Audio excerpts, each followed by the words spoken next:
Did you know there's one main Did you know 50% of businesses fail within the first 5 years? And by the time they realize it, it's not because their products or services are bad. It's because they don't have a marketing framework, an actual proven way to go to market with their products and services. Look, business is war. The battlefield is marketing. And if you don't have a strategy to shoot, move, adapt, and communicate, you're already losing. Today we're breaking down the SMAC framework, a proven system to help leaders navigate chaos, eliminate and reduce the noise, outmaneuver competitors, and thrive. You'll benefit from paying attention, especially toward the end, when our guest reveals 5 key strategies that will set your business growth on fire. This is real, this works, so we hope it helps. This is Cybercrime Junkies, and now the show. All right, well, welcome everybody to Cybercrime Junkies. I am your host, David Morrow, and in the studio today is Alex Gorkovenko. Sir, how did I do on your last name? Pretty good? Okay. Yes, acceptable? It's all good. Joining us from the United Kingdom, and we welcome you, sir. Welcome. Thank you very much. Pleasure to be with you. Well, we have spoken to other, Alex is a security expert and compliance expert, an AI advisor with Risk Crew over in the UK, and they have a phenomenal reputation. We've worked with them. We've had Richard Hollis on the show. Always a great conversation. You guys are always welcome.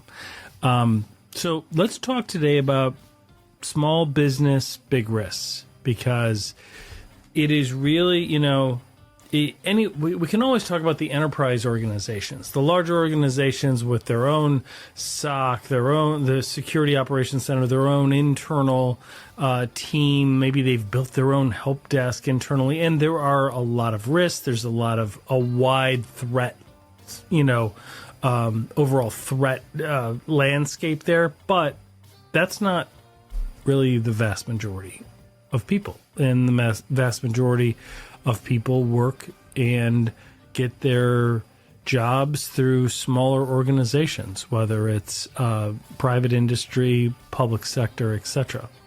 What are you seeing? Walk us through what some of the biggest security risks are that smaller organizations are maybe not finding out until later.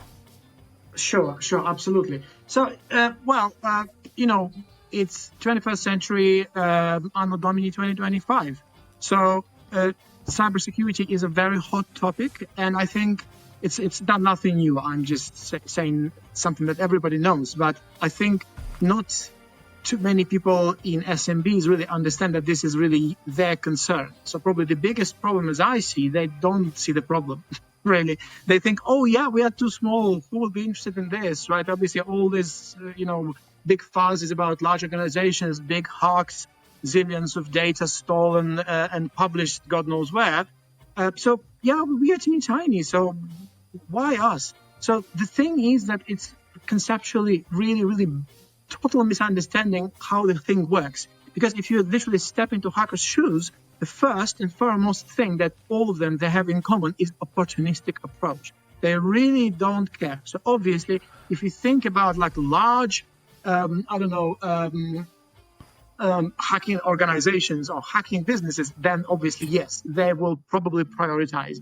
But there are so many of them, and if you are system admin, you just check logs every day. You will see your IP addresses are scanned thousands of times per day just because you are online. It's right. Enough that you are online, enough that you have a web server.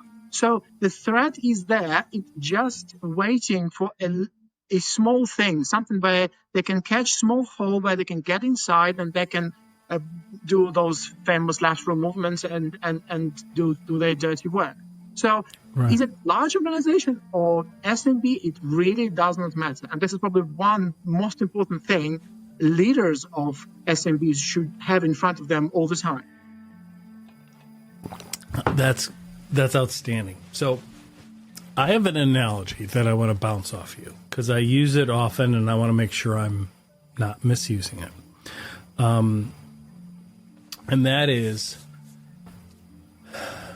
the bad news is that attackers can get inside and be undetected, especially, we're just talking smaller organizations, because oftentimes they don't have the security controls in place, meaning the cybersecurity services, right? Whether they're building it themselves or buying it through a provider.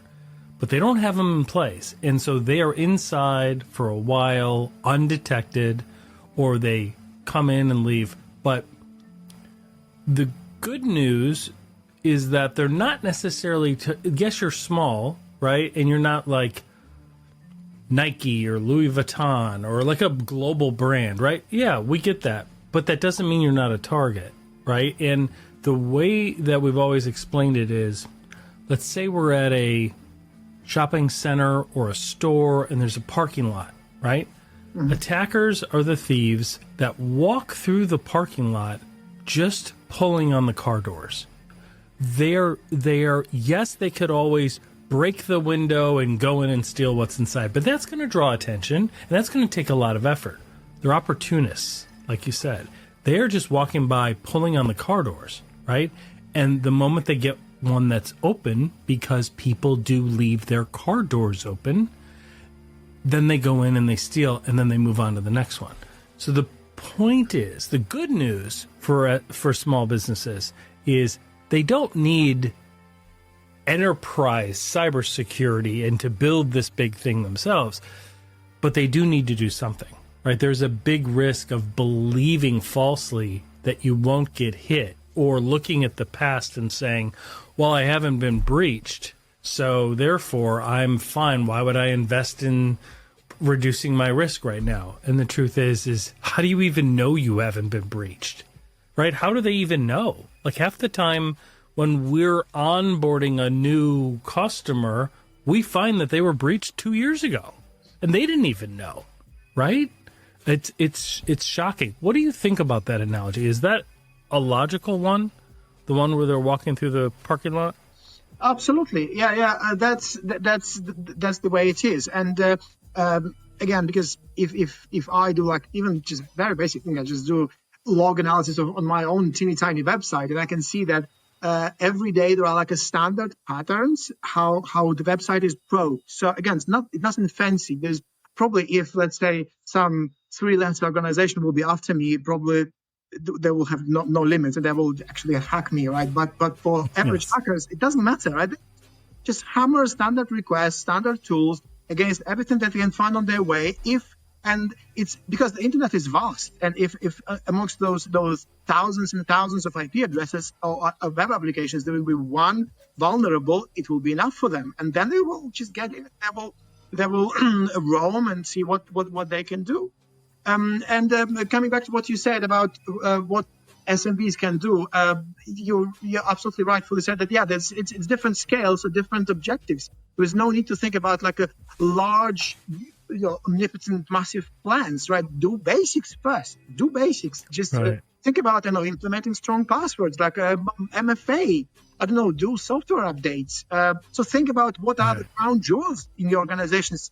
Get into those hacker shoes. I know that everybody's using this very often, but do it. Like play the mind game. What if I'm a hacker? What I want to steal from this guy? So true. So true, right? Yeah. Even if they just do basic things, even if they just do a little bit, when you look at all the different regulations and all the different frameworks and everything else, it still boils down to like 5 things. Like know what your risk is, be able to find it, and prepare for it. Like this is not illogical, and any smart business person would want to do that, right? Like sometimes when I get resistance, I'm like, look, we're not trying to sell a new widget or a new tool, a new technology that's fun and cool and like trending. Like this, like cybersecurity is not, it is a risk, a real risk when you use technology. And last time I checked, we all are more dependent on our technology today than we ever have been in the history of mankind. Like ever. Like when you go to, and I don't know how things are in the UK, I know that you guys have, national health insurance, but everybody I know there also has private health insurance. So I'm like, well, that seems expensive, but it's still a lot better than here in the States, where our healthcare system is just a complete mess. But the point is whenever we go to a physician for a checkup, let's just say, in the U.S., the nurse doesn't come in with a bunch of papers that have all our medical records on it, right? Mm-hmm. There's a tablet, there's a kiosk, there's a PC, and they're like, now they can give us medical care that is based on our history, right? Without it, when those systems are down, it is literally affecting lives. Mm-hmm. Catch us on YouTube, follow us on LinkedIn, and dive deeper at cybercrimejunkies.com. Don't just watch, be the type of person that fights back. This is Cybercrime Junkies, and now the show.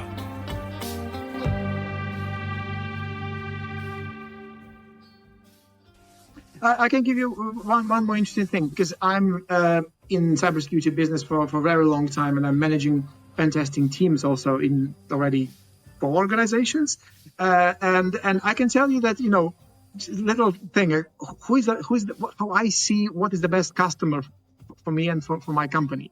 I wouldn't say it's the one that just comes to us at every 5 minutes for the smallest thing. No, actually, I would much prefer dealing with smart customers who could reach the security baseline and maintain that baseline themselves. So we as professionals can come after those fancy things, something that is really difficult to find, and it requires professional knowledge and experience and everything, right? So basic things, it's something that and I think there is no single country in the world not issuing the guidelines. All governments in the world, all without exceptions, they have standards of cybersecurity these days for SMBs and also for enterprises. But for SMBs, it's 100% guaranteed. So just download the PDF and follow the standard steps and leave the rest to professionals. Well, and they're so similar. Like I do a lot of public speaking, so I'm on a lot of panels, and I've read a lot of compliance, plus I was in law before, so I like to read all that boring stuff. But I'm telling you that we have like a whiteboard where we've gone through all the controls for every regulation out there, everything, right? And in general, they all say the same thing. Like some of them go deeper, some of them have a bigger cadence. For example, some require vulnerability scanning or vulnerability assessments, right, that are done, period, right? Some require them monthly. Some require the scans or the pen tests to do every 6 months, or like the cadence of how far you have to turn those dials will change. But in general, they're all saying the same thing. So just do a little bit of each one. Another analogy I want to bounce off you, and I'm sorry to do this, but when I get actual experts that do this for a living, I like to make sure that we're using the right stories to explain this to businesses and organizations.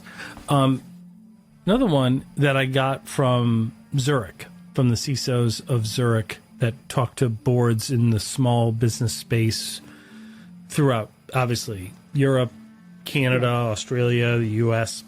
What they always say is the analogy of either like the bear in the woods or a shark, right? When you think of an attacker as being either the killer grizzly bear or the shark, right? Like a great white. If that's the hacker and we're out swimming, right? The truth is we'll never be able to outswim that shark. Like a mako shark can swim 45 to 60 miles an hour, a great white 25 miles an hour. The fastest human on the planet has only been measured to swim 8 miles an hour, right? And I'm not the fastest human. So if I'm out in the water and somebody sees fins, I don't know if it's a shark or a dolphin, but I'm not sticking around. I'm heading towards shore. And the point is we'll never outswim that shark, but we don't have to. We literally just have to outswim that guy. Like we literally just have to outswim the other people that aren't doing the basics. Making that analogy for cybersecurity does make sense to me anyway. I can visualize it because I'm like, the good news is you don't have to have every bell and whistle and every new trend and every expensive, like cybersecurity doesn't have to be this massive cost for a small business or a small organization. It can be managed, right? It needs part of the budget, but it can be managed and is so much more impactful than other things that they invest in. So what do you think of that? And then I want to get into you explaining who you are and all the good things Risk Crew does, and then let's talk about AI. Yes, you're totally right. So I think I want to add first to this thing is that you need to know that there are sharks in the water. That's very important. Right? Love it. Even better, right? If you don't expect sharks, then you are in serious trouble, right? If you know that there are sharks, like how to say, for a warn is for armed, yeah. So that's what I'm talking about. So if you know, because this has vast implications. It means how do you develop your code? How do you develop your databases? What will be the architecture of your publicly available, solutions? How you combine cloud and in-house? So lots of things will automatically. It's like an avalanche of decisions. Just by the fact that you know that there are sharks. If you think that we are all good friends, that story is completely different. And that we are coming back to the internet from 70s, 80s, right? So then there was nobody knew what hacking is. But now it's the everyday reality. Great point. So so this is why I asked these questions. That was great, man, because that's a good point. Most small business, when you think of the movie Jaws, I don't know if you've seen it. It's very big. Of course you have. But, I mean, think about it. Like, she didn't know there was a shark in the water. She couldn't even see it. Like that first scene when the shark attack happens. It was undetected. And it had been there for a while. Very similar to cyber attacks, right? They get in, and most small businesses don't have the capabilities for detection, real-time detection. They don't have 24/7 eyes on glass, right? And so they're in, they build footholds, they move laterally, they escalate privileges, boom, they launch whenever they want, right? Sometimes it's months later. And that causes a lot more damage than somebody getting in, being detected immediately, before they can get to your sensitive data and then kicked out and shut down. Because that's the difference between winding up in the news for an embarrassing and potentially bankrupting scenario and not winding up in the news. David, I can add one thing here. Someone explained to me many, many years ago something that had huge, profound impact on everything I did after. It means the cost of doing nothing, right? So there's always, I love it. There's always cost, okay? If you do nothing, there's still cost. And you have to, if you're a clever manager, you have to understand that, right? Yes, I understand that for small organizations, it's always a trade-off between, they don't want to spend too much money, but at the same time, you're also part of some reality, and those realities in the UK, for example, and in the US are slightly different, right? So generally Europe, UK, and US, there's slightly different focus, right? US is a bit more focused on innovation, on being the first, on getting straight to the market. Europe is more regulated from cybersecurity point of view. Regulations in because the US we're idiots. Yeah, I mean, let's get down to it. Like, I'm very patriotic. I'm very loyal to my country. People that serve in the military, first responders, police, I know all of them. Like, these are good people with a bigger calling than individual selfishness, and we need every one of them. Having said that, Americans are idiots. Like, culturally, our view of cybersecurity compared to my friends that live throughout the UK, it's night and day. Americans don't get it.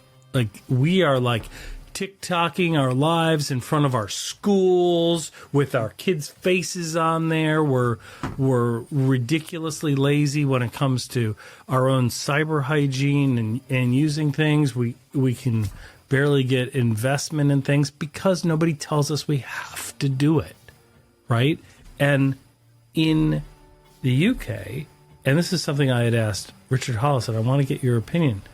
I think culturally it's different. And I don't know if it stems generationally from World War II, when we saw what happens when people can identify what your religion is, where you live, who your relatives are, all of that, and we saw the harm that can happen. But you all, generally speaking, take your privacy and take your online hygiene much more seriously than we do, and that's a problem for Americans.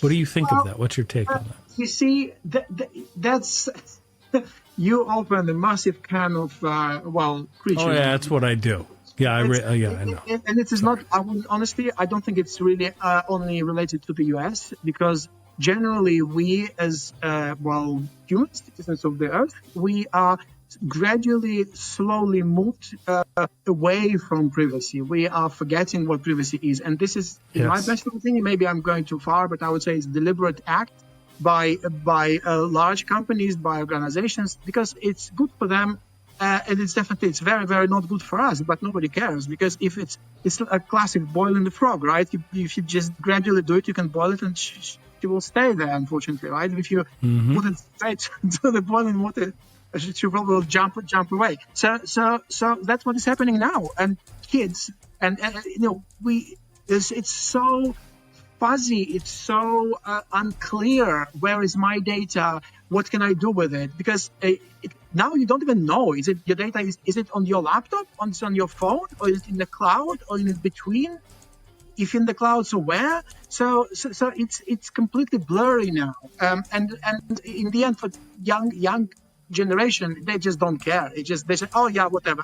For me, it's important that I have a phone. I can do as many pictures as I want. It's stored somewhere. It doesn't matter. Right? Important is large company told me that it's secure, and that's enough. So it's trust to the brand rather than understanding the basic elements of cyber hygiene, as you call it. And I personally think this is the global problem. So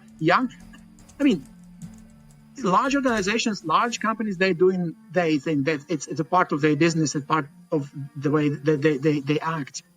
In the UK, I can tell you also from my experience, my family, my younger son, he had classes in school, in primary school, about cybersecurity, and they were just told what the passwords are, what to deal with it. It's almost like a very simple thing, right? Hang on, I don't mean to interrupt you. Are you hang on? Are you telling me in the and you're in England, yes. Correct? Yeah. So you all had in primary school cybersecurity education as part of the curriculum. It's a basic level, but yes, it's there. And it's more than our children get at all, right? So that's phenomenal, actually. I mean, at least they start to realize, hey, I have data, right? And where is my data kept? And what's a password? Why is a password even more important? I think everybody knows what it is, but why is it important? Why is it important to not reuse them?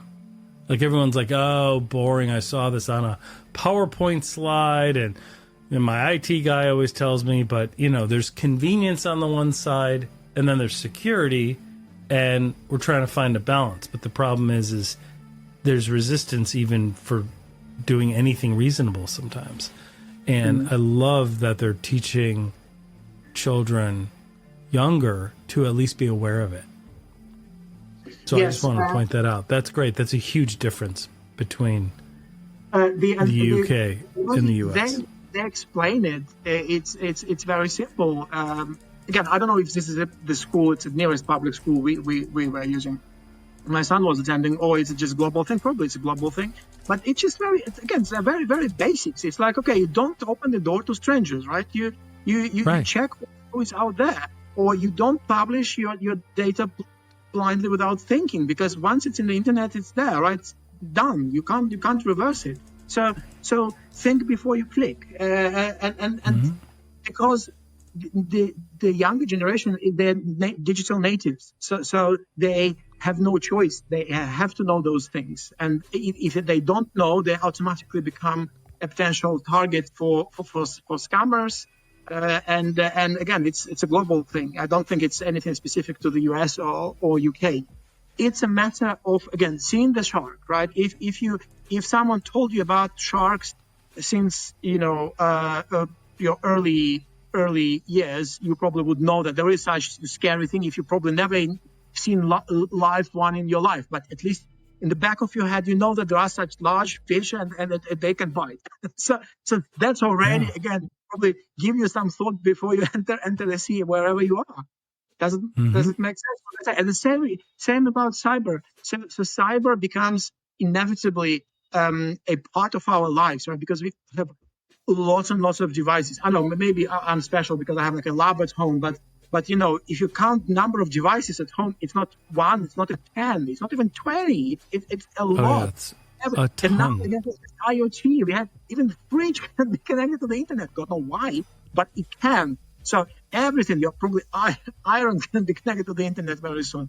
So everything is interconnected, and every connection, every data transfer means that it's potentially a door to your system, right? If you don't think, either manufacturer didn't think about it, or you just by negligence or lack of vision or lack of thinking or making a mental shortcut to something you want to achieve, you just neglect it, that could lead to trouble.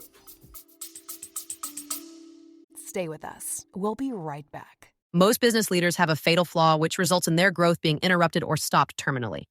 They ignore the mountain they're about to crash into, distracted by the focus on revenue growth. Until it's too late. Don't become another fatal business statistic. Keep your cybersecurity modern so you can grow without interruption. Stay competitive. Get NetGain.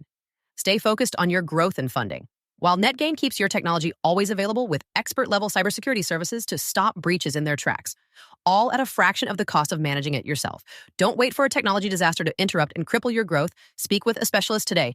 Contact NetGain Technologies today at 844-777-6278 or reach out online at netgainit.com.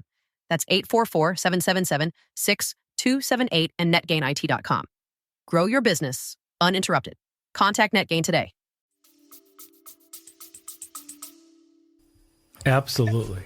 And when we think of the generations, too, we've got the younger generation, Gen Z, right, younger than the millennials, and then you also have Gen Alpha now, who's about 15 years old in general, and they're growing up in a world with AI.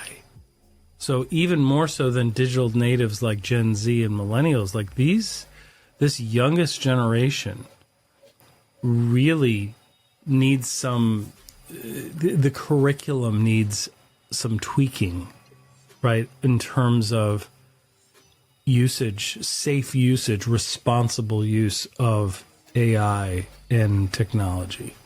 And what I want to ask you is a little bit about your background, how you got into this, what Risk Crew is doing, and then you and I were speaking before the recording about you have an AI lab that you've built, and I want to talk about that. I want to talk about some risk to AI. So tell us about how did you get, when you were a kid, did you know this is what you wanted to do, or did it come from life experiences?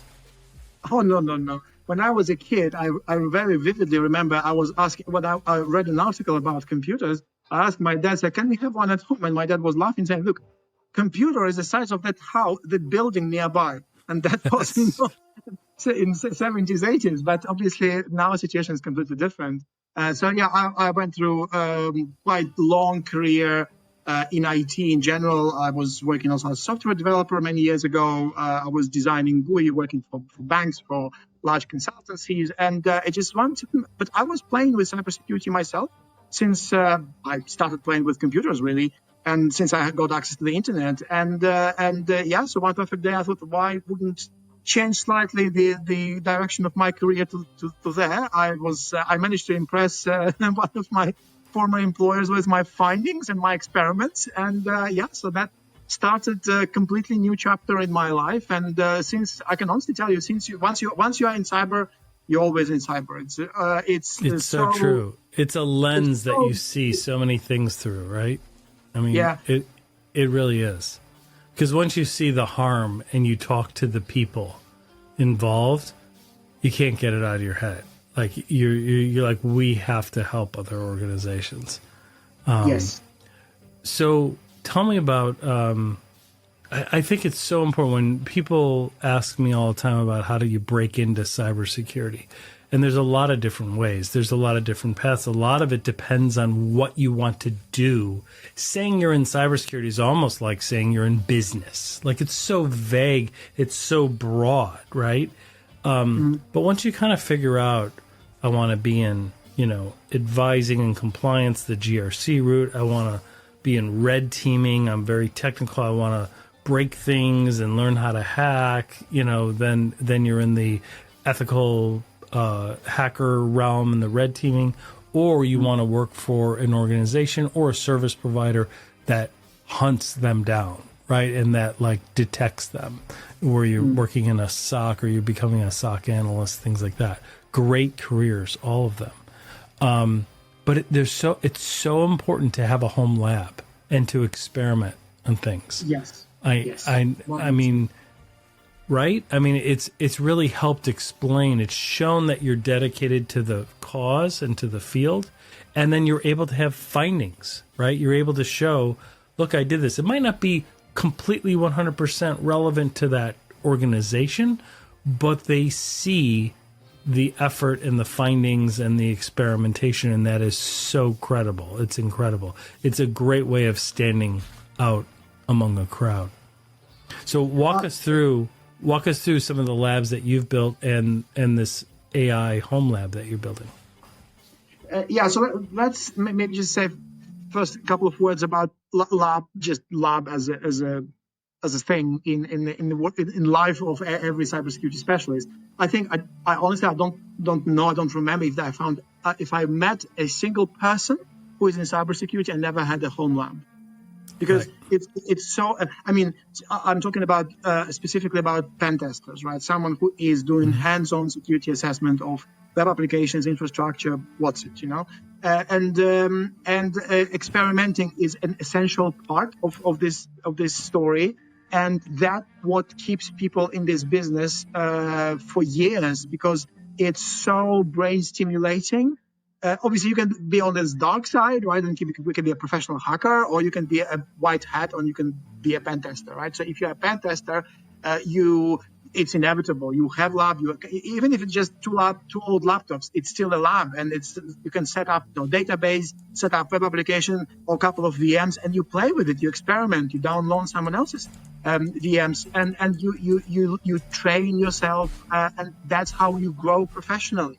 That gives you sandbox when you're a big child, and you can play with a bit more complicated toys and expand your knowledge and prepare to real challenges. And obviously, each time we encounter something new or we read about some hacks or some new techniques, it's a very good opportunity for us also to try. So let's try to replicate it. And right, so that you understand how they're doing it, right? Because how can you advise them? How can you advise any customer of ways to protect if you don't understand exactly how they're doing it, right? That's correct. And also lab is the place where you can fine-tune different testing tools, make them working correctly. And generally, as you rightfully said, just understand the nature of vulnerability. And once you understand it in depth, it gives you confidence to explain it to the customer also, so they understand that. You can find the right way to illustrate it. You can make demo, you can make live demos, and so I'm talking about like cybersecurity labs in general. So now we can move a bit to AI, because AI it's obviously a new trend, and probably you've heard that these days there is a trend, and it's a global trend. You can read about it or Google it. It's called AI first. So this is an approach by large organization, basically by any organization, almost assuming that AI is there to stay. It will never go away, right? So we have to find our way to live with this. And this means deal with it so it helpful for our business, and at the same time it's secure to our data and to our users. It's again, it's inevitability. So large organizations have a bit more structured approach to this. Probably not the same could be said about small companies, but it's same important. So AI is everywhere. We have lots of chatbots, lots of AI publicly available. You can ask questions, you got answers, right? So nobody's asked, oh, this is cool, yeah, this is cool, right? You can ask, to write funny stories or even flirt with it. It doesn't matter. Important is that it's there. It's this big black box doing some funny thing, and you can interact with it. Nobody thinks or want to think what actually is happening there, and it's happening a lot. And there's also privacy is very, very important element, right? Whatever I say, if I am authenticated, someone can find that I wrote this and this thing, right? I'm feeding the beast, right? If I use this term, I'm feeding it with my data. And God forbid, if I'm using corporate data or customers' data, then it becomes a really big problem, because you almost have to assume that whatever you feed can be used for training, or basically goes to some data pool, data lake, you don't know where. But it can be retrieved, and we know already that there are even lawsuits, right, where large companies finding their data in just by asking ChatGPT or any other chat engines, because they might train on this data. And it's very easy to. I think the most recent, most funny story was about the Ghibli studio, right? That there's those cartoons, and everybody suddenly, the whole internet is making all pictures of everything in the world, converting images to Ghibli Studio like cartoons. It's very clear that those AI engines were trained on those things. Legality is not for me to answer this, but it's clear, right? And clear. And there are some very tricky way how you can turn AI to disclose some information inside, and if you know how, you can actually find the source. You can find the training data, or very clear indication what kind of data, what kind of documents were used for training at the very beginning. So this means that you as user, you have to assume that same story. See, nothing changed. Anything you put to the search engine could be used somewhere. Same story here. Anything you put to AI can be used somewhere. So think twice before you write something sensitive. Right, absolutely. And there have been numerous instances where intellectual property, I forgot which, I thought it was Samsung, but if I'm wrong, I'll stand corrected. But somebody was developing one of the new phones that was coming out. They had some bugs. They were right at the 11th hour, and they put the code into, I believe it was OpenAI and for ChatGPT, and it fixed the bugs. Great. But the problem is now the source code for the new product is public, and somebody else was able to grab that.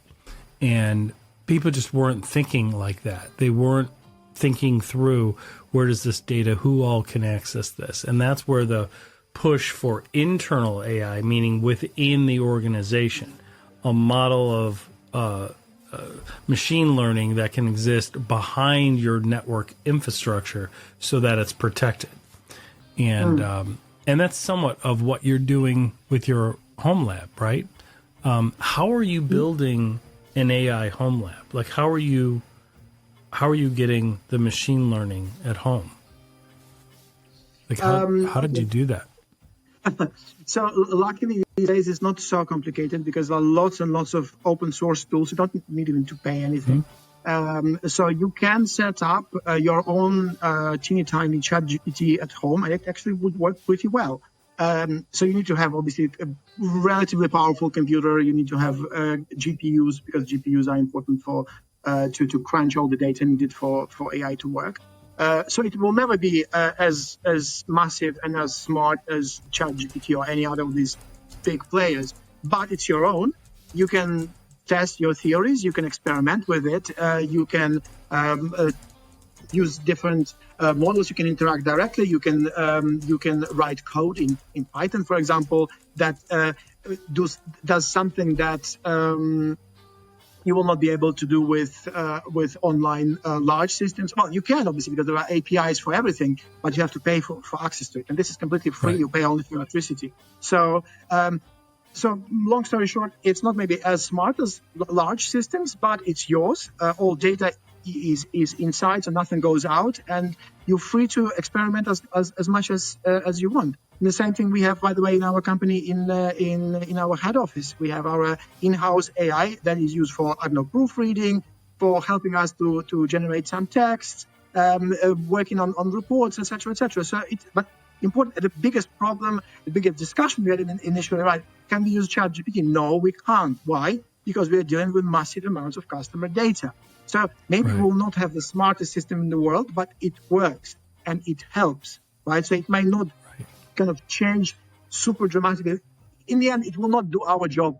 So this or that AI will never do our job. It just only help us to do our jobs. It's very, very important. I agree completely, and that's so interesting. So thanks for sharing that. I mean, for me, like it gets you 80% of the way. Like whenever I've used it, and I use it every single day, like it gets you 80% of the way. Like you can't just copy and paste what you get because everybody can kind of tell, and it looks like AI or sounds like AI when you read it, but it does do a lot of the processing, a lot of the mental compute that we otherwise would be a lot of time spent doing that and coming to it, and helps you organize things. I mean, it's so convenient. It's outstanding, but doing it responsibly and doing it in a safe way is really key.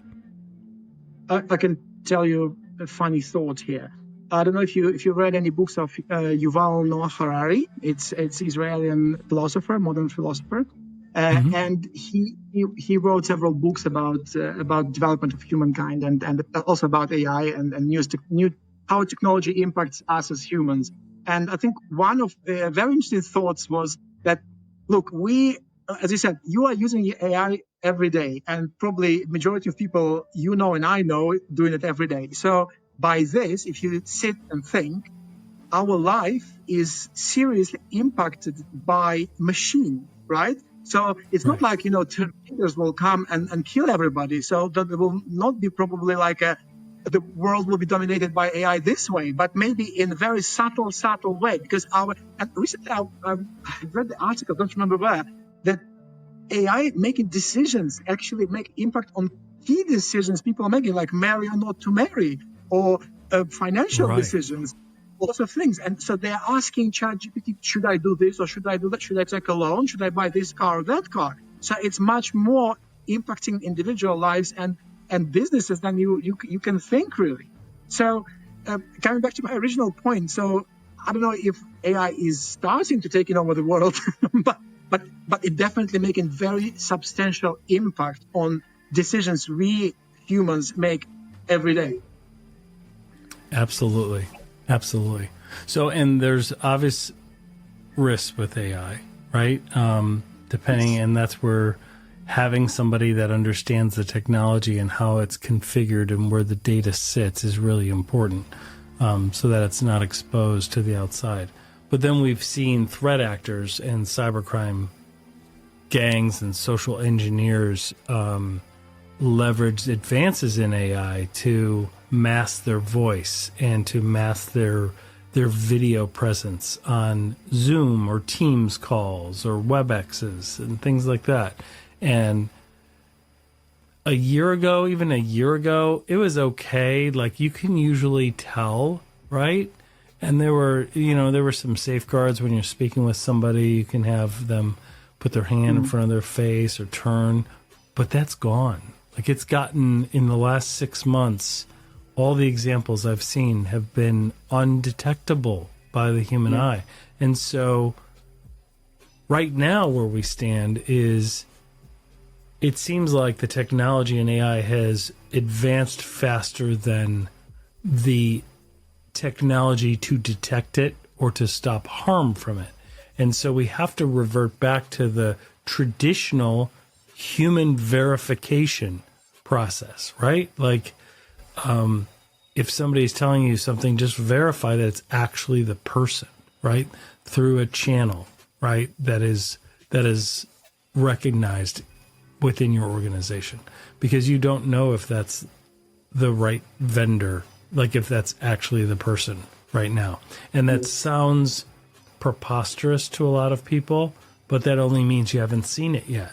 Like, it's there, it's being used on a regular basis by these cyber criminals. And oftentimes they're doing it, like you mentioned, in romance scams or individual SIM swapping attacks, or to gather up data to bolster their phishing campaigns, right? When they're trying to socially engineer us to download documents or click on things. But definitely the traditional ability to verify is still critical, don't you think? Are you seeing that in your practice? Absolutely. And you rightfully said that technology is developing so rapidly. Now it's enough like 10 seconds, 15 seconds sound sample, and the system can generate very sound, replica of your voice, and then can be used in real time for anything. And if it used to require days or several hours of recording, like samples, to train it. And that is part of the reason why years ago it was celebrities, because they had so much presence online that people can take and train their model. But now it doesn't require as much. So now anybody that has any social media presence or any public, recording of a voice or your face is at risk. Like, your voice and your face are now a threat landscape. That's a huge risk, absolutely huge risk. And I honestly, I can only speculate about which direction this all would go, because one perfect day you can pick up the phone and your son or daughter will be crying on the other side saying, I've been kidnapped, right? Or your bank or your neighbor or whoever will be talking to you and saying, hi, I need such and such amount of money. And the story may be so impactful that you would believe, because it will be someone and for years. And that could be, these days, it's more doable than ever. And unfortunately, probably this thing would be even easier in the future. So again, coming back to the beginning of our conversation, this basic foundation knowledge about, don't open the door to strangers, don't talk to strangers. This is the same thing, right? If someone is calling asking for money, or if you have like a gut feeling that this is suspicious, what are the ways to verify? So I spoke with several people recently, quite high position, that they said, look, we have like a secret keywords, me and my family and me and my wife. Exactly. And if she calls me and I have a suspicion, I ask about something that only she and I know. And that's the way you can verify, because you can't. And especially, situations might be very difficult, might be life-threatening situations, or maybe you might be under stress, and it will be enough for you to react completely differently for the same phone call that you'll Every family should have one. Like, we've talked about this before on our show. Every family should have a code word, a safe word, a challenge word, whatever you want to call it. They should have that, so that way, when you least expect it, you can say, absolutely, I'll wire you those funds, son. Like, I realize this is really traumatic, etc. What's our code word? Because your son will know, right? Or your child will know.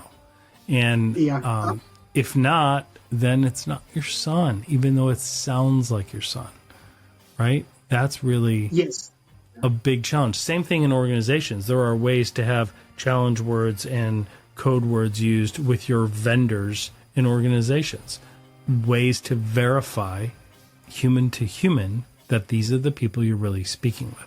And before any sensitive information or wire transfers or money, then that needs to be done. We've talked about it, and I'm sure you guys are aware, there's several examples now where deepfakes have been used to get wire transfers for hundreds of thousands of dollars, millions of dollars. Yeah. I mean, the guy was sitting on chat and seeing the whole board of directors in front of him. So it was very compelling, Right. I'm not surprised, really. So the whole board of directors talking to him the way he knows, and all this looked very, very legitimate. So I'm honestly, I'm not surprised that he was convinced. No, exactly. I mean, and that's the whole point, and that's where just double checking. No one will ever be mad at somebody for just double checking. Hey, before I release this, just want to verify. And you're talking to them in a channel that you know that is the human on the other side. And so if you're able to do that, then that's what needs to be done. And that's been the same, hasn't that been the same advice ever since phishing began, right? Like ever since phishing kind of became a thing, we're like, well, verify that before you click on it. Like make sure it's actually coming from them. You used to be able to tell because of whatever, like old red flags in emails. They used to be misspellings or syntax or grammar or whatever. All that's been gone. Like now you can write an email that will spoof where it's coming from. It's going to look, it's coming from that vendor that you know. It sounds exactly like the vendor, right? It uses the words, the phrases. It sounds exactly like them. There is no red flag in the text itself. But the fact that there's some sense of urgency and the fact that they're asking you to do something that if it's bad could be really bad, then you just need to verify with the person. And then you'll be surprised, 8 out of 10 times they're like, no, I have no idea. And you're like, I don't know if you sorry for interrupting. I don't know. I just recalled one funny story. So in the UK, I don't know if you read the article. There was, I think, one of large telcos created experimental program for dealing with scammers, with phone scammers, with artificial AI granny. Did you read about that? Yeah, walk us through that. Tell the listeners about that. I love that story. That was absolutely hilarious. So obviously we have like scam phone calls and trying to lure you to something, just disclose your data or click somewhere. And they created an AI model, simulating kind of granny, who has problem with hearing and just basically turning the caller to absolutely mad person because just really asking, hey, mouse, I don't have a mouse. Where do you want me to click? I don't know what click is. Some really silly answers. But after some time, obviously, some people just get into this game and then you understand, all right, something is getting on to just put the phone down.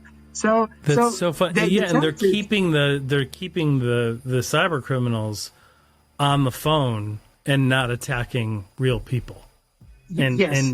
Sometimes it's for hours, which I love. Right? Like sometimes it's just so hilarious. That is, and you can great. find examples how it works in the internet, and they're just so hilarious. But that's they really are because they get so mad. They're like screaming at them and stuff, and like, don't yell at my grandma. It's so funny. I love it. So that's phenomenal. So let me ask you: when you guys do a lot of penetration testing. You do vulnerability scanning for organizations. Do you ever come across organizations that actually do pretty well on them? Yes, and it's actually very good to see that our effort helps organizations to learn on mistakes or just improve their security posture after year. And so they're coming to us. We do annual audits for them. We're preparing them for ISO standards or any other certifications, or just to be sure that they are secure.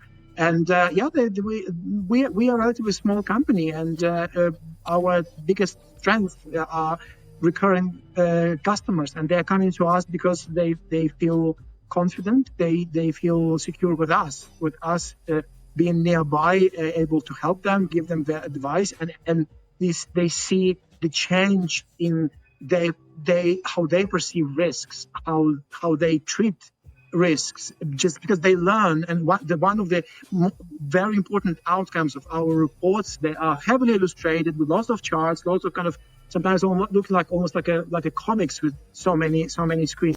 But it's important to educate, to show them what we are doing, how we are getting to our conclusion step by step, so they learn together with us. And actually, you can say, next year we didn't find anything, we found only low risk issues. But that's actually good, because this means that they learned. Right. And they're happy with it. No, I completely agree. We have the same experience here. And there's nothing better than that.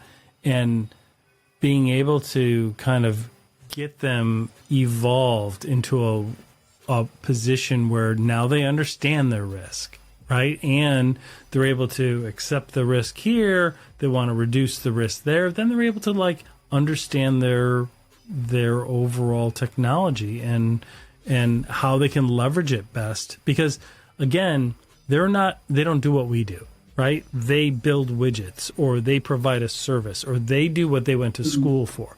And they're really good at that. And it's so important to explain, okay, here's a technology risk, and then why does it matter, right? Like, because by fixing this, you can avoid this, this, and this. And if you don't do it, there's a cost of doing nothing.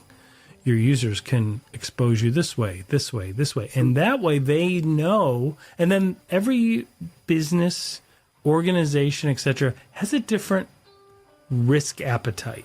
Would you agree? Like, some are like, okay, I'm good. Like, they're okay with just using general numbers, but they're okay with 70% of risk in this environment. Others are like, I'm not going to be able to sleep until that's down below 50 or until that's in the 30% range. And that way you're able to drive it down for them. But most of them, one of the biggest issues I see is because they're small and because there's that false belief that they won't get hit, they don't do anything and they just assume, I'm assuming this risk. But they don't know what the risk is. Like they don't know what they're assuming. They just falsely assume things. And that, to me, is really dangerous for an organization. Because if they get hit, they could be out of business. Like the data shows so many of them, from a long tail, the long-term effects of ransomware attacks and stuff, like it really, really damages them. So I don't know what you're thinking too, what you're seeing. I completely agree. And probably the biggest shift at the beginning of our relationship with, especially with companies, with customers who never did pen testing before, is transition from, let's say, the state, I don't know what I don't know, to a position where I know what I don't know. So you suddenly seeing these wide gaps on the map. Okay, here I have a gap, and there I have a gap, and someone else I have a gap. So I know that something should be done with it, because before I was living very happily life, but with all those bugs and holes in the system, just waiting for a bad day to come. So that's very, very important. It's probably the most important kind of mind shift or paradigm shift in head of people. So yes, there is a problem. It's there. It's in our system. And at least now, we know that we can deal with it. We know that there is something we have to deal with it. So then you can think about budgeting, prioritization, whatever, but what's it? But first and very important thing, the milestone is to see that there is something to fix. So that's the biggest thing. Once we are there, then you can do planning, you can do annual scans, you can do delta scans, you can do a vulnerability assessment that is cheaper, smaller. You can do full-blown pen test annually, for example. So you can play with all those things, with numbers, with dollars, with pounds, and with effort. But you have to open your eyes, see the problem first. And that's I can honestly say that, which is coming back to what I said a second ago. For us as a small company, it's very, very important that we keeping hand of our customers and we helping them get through the whole way from the beginning, where they don't know about those things, to the situation where do you remember I said being able to maintain their own baseline. So that's the ideal situation where they can be. It's like a child that reaching the moment where they can safely cross the street, right? So we know that they cross the street themselves, and anything more complicated, they can always have a trusted advisor, and that's us. Yeah, absolutely. And I mean, that's a great point. Look,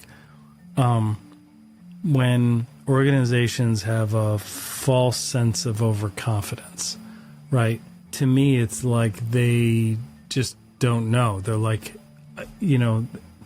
because they haven't made any effort, that inaction almost creates a false sense of overconfidence because they haven't looked to see whether they actually have those risks or what those risks are, so that they're investing or shoring up, even through open source means or through time and resources, to make sure that risk is brought down. When you think about it, if you live in a neighborhood and you now learn that there are break-ins every Tuesday and Thursday mornings in the early mornings through the laundry room windows, and somebody's sitting there in that neighborhood and they're like, well, we haven't been broken in, and don't worry, I've got a really strong front door. I've got a Ring camera. I've got a steel door with a double lock on it. Well, what does that have to do? Like, if you don't know and you're not concerned, like, you don't even know that they're not even breaking through the front door. So who cares about your front door and your Ring camera? You're not going to be able to see them, right? You need to know what is actually happening so that you know, hey, you know what? We probably need to put a light out by the laundry room window, or we probably need to have a camera that can see the back part of the house, right? And that way you know, because now you know what to do, right? Or you're high risk and that's your nature and you're like, I'm good, like, don't worry about it, I'll deal with it, I have a weapon at home or whatever. Like, you can still accept the risk, but if you don't know about it, then it's worse than knowing about it. Does that make sense?